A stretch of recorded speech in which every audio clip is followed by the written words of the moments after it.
But you get to finish usually. You get to play the games. So how much folly would it show for me to come in and start spending silly money, which we've worked so hard to secure the future of the club on players that playing games that might not even finish?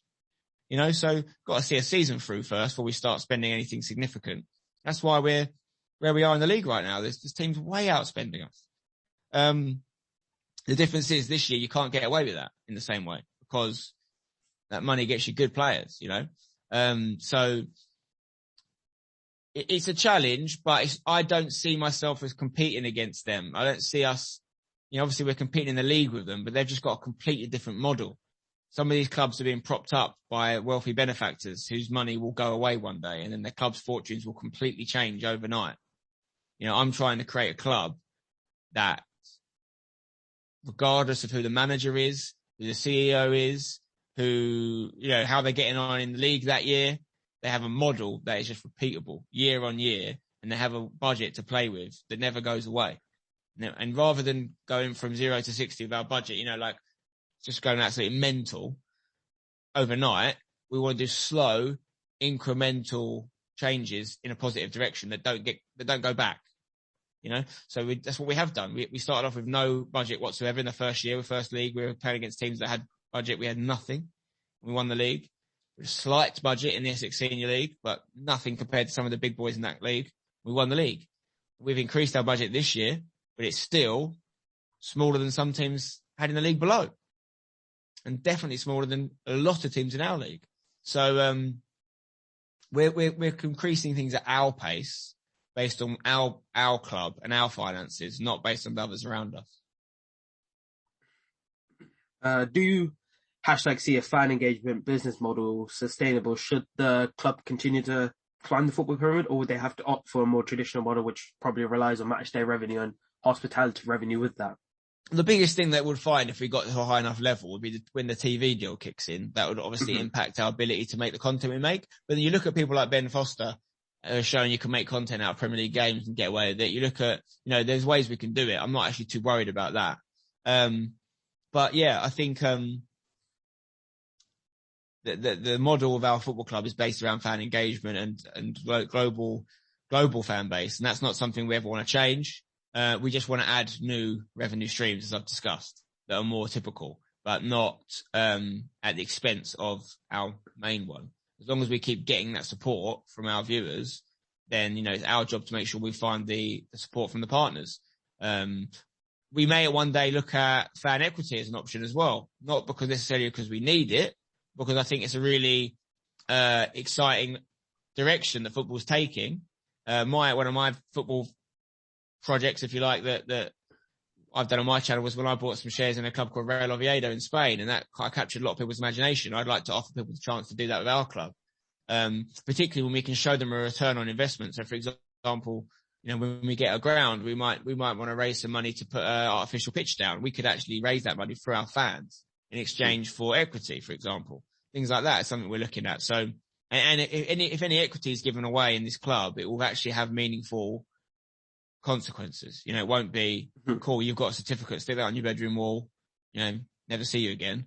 There'll be something attached to that, some sort of voting mechanic whereby they can play a part in decisions at the club. Otherwise I wouldn't do it. So that's something that, another model, if you like, that we can look at. But I think long term, if we want to actually get to these leagues that we have the potential to get to as a club, you know, we wouldn't be the smallest social team in the Premier League in terms of numbers. So if we want to get to their sort of levels one day, you have to have external investment. You know, otherwise we're going to have to start getting 10 million views in every video. You know, it's just not, it's not, realistic to think. You look at how much money the Class of 92 boys have got. They still had to get Peter Lim in, the Valencia owner billionaire, to help fund Salford. Like, so expensive. And they're still at League Two. They've been stuck in League Two for a little bit. Not taken away from anything they're doing there. It's amazing the journey they've been on. But it's expensive to get in those leagues. So even just National League alone, you're looking at all these hotels you've got to get and travelling you've got to do. Basically, most teams are professional in that league now. So we ain't going to probably get to do that in our current model unless the views massively increase. But that doesn't mean we have to equally, I do want to try and see how far we can take this club in terms of league, but we could also just stay in the Isthmian League.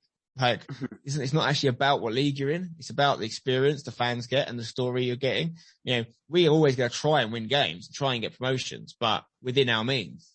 So if that means, if those investment or those other revenue models don't come in, then we won't outstretch ourselves, but we'll keep doing what makes us unique. Do you think it's possible for other clubs, obviously within your level, maybe above and below, to replicate a model where you get fan engagement? So you put either personalities, you make YouTube videos, you get a strong enough following that gets you then bigger sponsors within your Lucozade Fridays and obviously more recently UFL. Do you think other clubs can replicate a model similar to that of hashtag? I think it could be done. I don't think it can be done the exact same way we've done it. I think part of the fun of hashtag is our uniqueness and the fact that we were first in many ways to do the club this way. I think that's made it quite hard for people to replicate, but there are people doing stuff abroad. I think other clubs abroad are trying things similar in different languages. I mean, that could be something that we could do one day if we wanted to expand make our own, city group set up.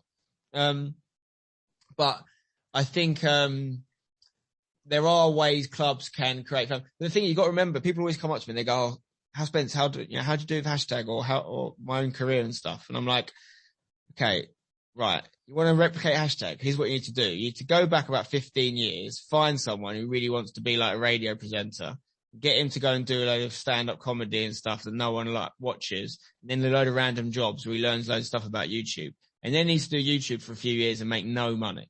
And then he needs to just slowly create an audience on YouTube through playing the game FIFA. And then he needs to do that. And then he needs to do this. And then he needs to make a team. And he needs to fund that team himself. And then he needs to take loads of stick for years about this team not playing in the league and having a weird name. You just need to believe in what you're doing beyond all that. And then after about 3 years of that, and you're about 10 years into the career by this point, then you need to get the opportunity to join non-league through a restructure that meant that we didn't have to take anyone's spot. And then you have to win a couple of promotions in a row. Can't do it. Yeah, you can't just go back and recreate it from day one because it's not something I set out to do from day one. A lot of it is momentary, is capitalizing on situations that I've sort of created for myself, but not with the overall end goal. So no, you can't just create another hashtag United overnight. So much of it is just serendipitous, but you can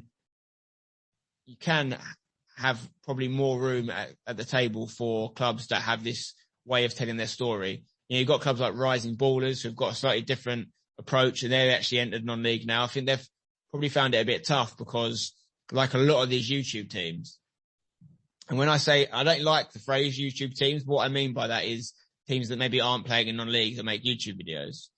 Say Sunday League teams is better. They're on YouTube.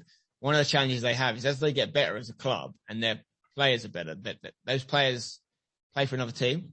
They'll play for a Saturday team because they're good players. And if you suddenly want them to just play for your team, that's either expensive and or you've got to be playing at a level they're prepared to walk away from. They're playing on Saturdays. So for instance, Rising Ballers used to have a load of really great players that potential to go and be pro and stuff because they could play like we did in the first chapter, random games on random days against random oppositions whenever they felt like it. When you're saying, guys, I need you here on a Saturday, you can't play for your Isthmian League team anymore. You're going to struggle to get those players to come across. So yet they had to sort of almost voluntarily sacrifice the quality of their players for a long-term goal. But I rate that from them. I rate what they're trying to do there. It's a lot of work when you're going to non-league. It's a lot more work than people probably understand. But, you can have your unique story. I think that if you were going to replicate a hashtag, it wouldn't be to replicate what we do. It would be to find your own thing that is different compared to what the rest of the world are doing. That's different to even what we're doing. And then create an audience through that. And then see if you can get that engagement that allows you to create a model for a football club. That would be the closest thing to create an hashtag. It's like people say, I'm a big Bob Dylan fan. People say, if Bob Dylan was around now, he wouldn't be playing folk music. He'd be doing he'd be doing, I don't even know what it would be. Some sort of crazy, electro, whatever the kids listen to these days. Like, it would be something that is a, rebellious, if you like alternative to what is normal now. So it's not about replicating what you've seen. It's about what is the mentality those guys had and what does having that mentality now look like. And the final question is, what is the next aim for Hashtag United? And obviously